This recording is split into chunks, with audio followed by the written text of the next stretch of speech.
তুমি ভবিষ্যতে বড় শিল্পী হবে। এক পুরনো ছোট ঘর, মোমবাতি নেই বলে ঘরটা সম্পূর্ণ অন্ধকার।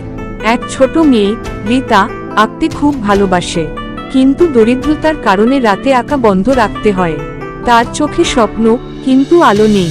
স্বপ্ন কখনো নিভে যায় না, শুধু একটু আলো খুঁজে ফিরতে হয়। একদিন রীতা বাইরে বসে পুরনো খাতা ঠিক করছে। এক বৃদ্ধ ভিক্ষুক এসে বলল, মা, একটু পানি দেবে? রীতা পানি দেয়। বৃদ্ধ হাসে, তার পকেট থেকে বের করে একটা ছোট মোমবাতি রীতার হাতে দেয়। বৃদ্ধ বলল, এটা সাধারণ মোমবাতি নয়, এর আলো মানুষকে পথ দেখায়। রীতা অবাক হয়। সেদিন রাতে রীতা মোমবাতি জ্বালায়।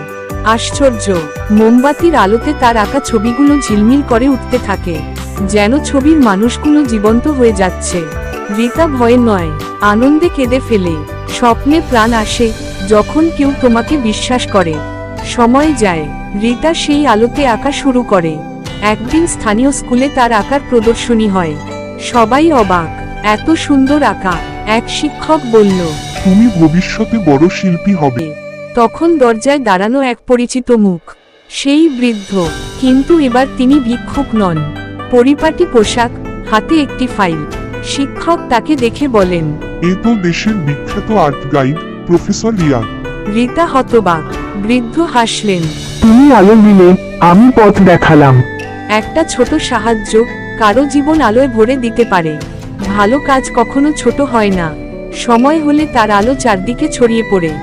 গল্পটা যদি ভালো লাগে তাহলে অবশ্যই চ্যানেলটা সাবস্ক্রাইব করবে, লাইক, কমেন্ট এবং শেয়ার করতে ভুলবেন না প্লিজ।